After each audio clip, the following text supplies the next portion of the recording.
Present by Shubham films.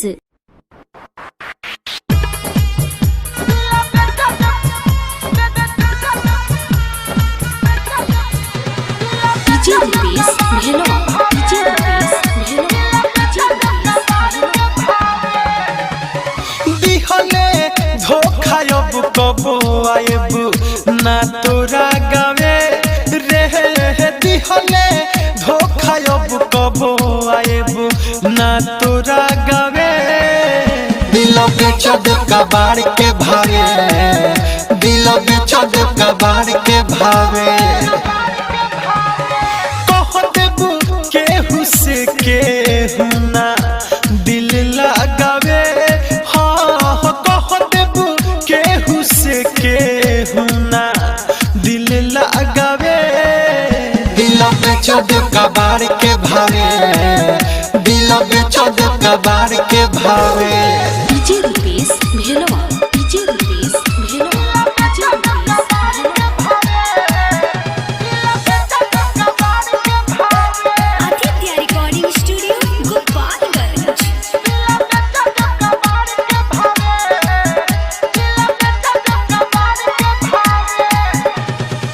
रहिले जागल लोडावा पागल तोरा चलते कहता।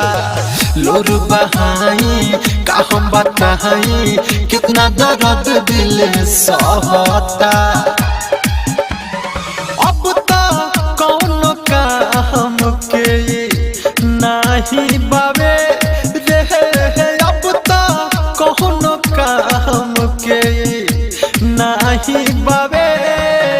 दिल बेचद कबाड़ के भावे, दिल बेचद कबाड़ के भावे।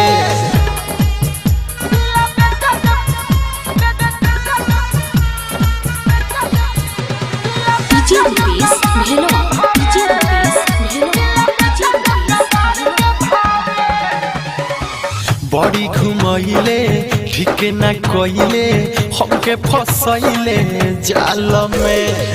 धोखा कइले नहीं महइले देख ले बानी कौना हाल में। कहे से सनाथ दीपक चैन न पावे रे। कहे सहते हम दीपक चैन न पावे। दिल बेचद कबाड़ के भावे, दिल बेचद कबाड़ के भावे। कह देबू केहू से केहू ना दिल लगावे। हाँ कह देबू केहू से केहू ना दिल लगावे। दिल बेचद कबाड़ के भावे, दिल बेचद कबाड़ के भावे।